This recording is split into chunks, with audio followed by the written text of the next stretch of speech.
सहयोग प्रदान करें। धन्यवाद भाई साहब। माँ घंटिका देवी के आंचल में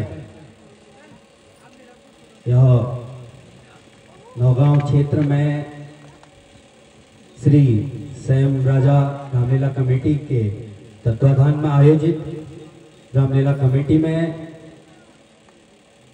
रामलीला कमेटी के अध्यक्ष, कोषाध्यक्ष, व्यवस्थापक, संरक्षक और कई लोगों को मैं अच्छे से पहले से परिचित हूँ।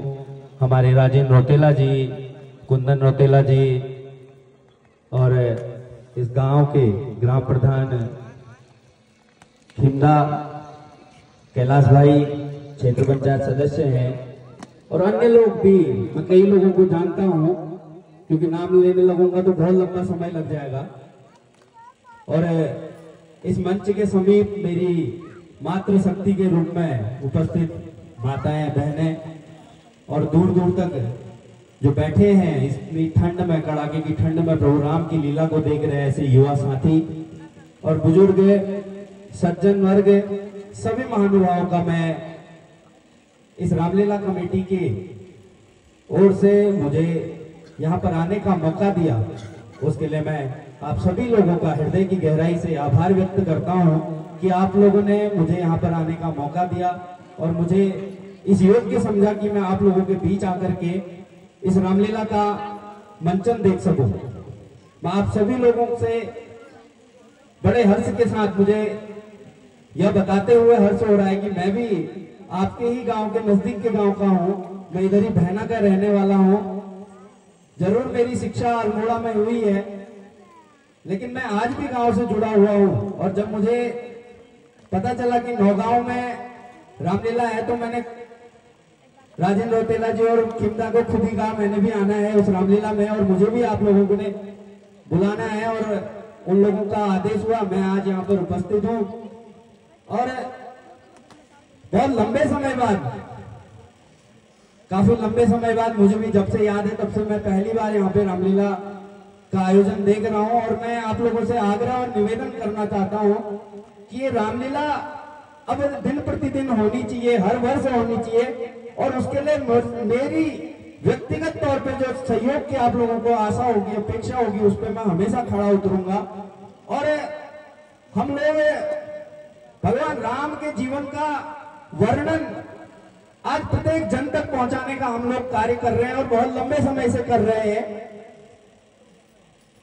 भगवान राम के जो अयोध्या में राम मंदिर बनने जा रहा है, उसके लिए कई लोगों ने, कई हमारे राम भक्तों ने अपने प्राणों की आहुति दी और उसके बाद आज वह राम मंदिर बन रहा है। और आने वाले समय में 2024 में 22 जनवरी दिनांक भी आ गई है, राम मंदिर का उद्घाटन होना है और हम सब लोग वहां पर जाकर के प्रभु राम के दर्शन करेंगे।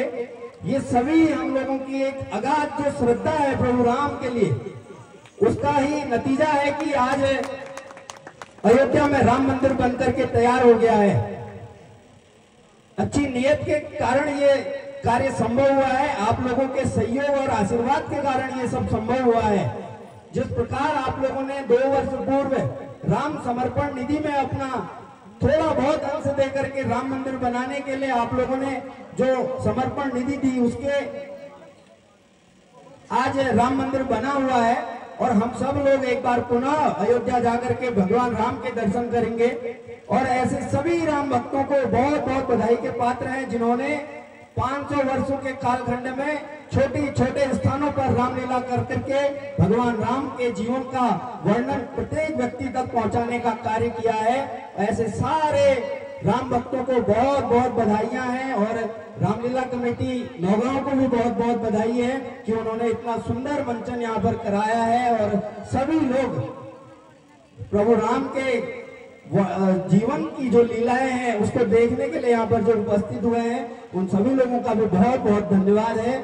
और मैं अंत में यही कहूंगा कि अगर हम लोगों को रामलीला अगर हम कहीं रामलीला देखने जाते हैं तो उससे बहुत कुछ सीखने की आवश्यकता है। मुझे एक पंक्ति याद आती है कि कोई कहता है कि तुम कहां तक टिक सकोगे यदि राम सा संघर्ष हो। तो राम स्वयं में संघर्ष की एक प्रतिमूर्ति है। वो प्रभु श्री राम जिनको आज हम देख रहे हैं, अभी मंचन में हमने देखा कि कल उनका राज्याभिषेक होना था और अचानक उन्हें वनवास मिल गया। ऐसा संघर्ष अगर किसी व्यक्ति ने अगर जीवन में किया है तो वो राम है। और उसके बाद भी मर्यादा के तौर पर जिन्होंने एक छवि छोड़ी वो सिर्फ और सिर्फ राम है, न भूतो न भविष्यति। ऐसा व्यक्ति इस धरती पर न तो कभी हुआ है और ना ही कभी होगा। इसलिए भगवान श्री राम को मर्यादा पुरुषोत्तम श्री राम कहा गया है। इन्हीं सारी बातों के साथ मैं अपनी वाणी को विराम दूंगा। एक बार सब लोग मुट्ठी बांध करके भारत माँ के जयकार और श्री राम के जयकार के साथ मैं अपनी बात को समाप्त करूंगा। भारत माता की, भारत माता की जय श्री राम, जय जय श्री राम, जय जय श्री राम, जय हिंद, जय भारत, जय उत्तराखंड।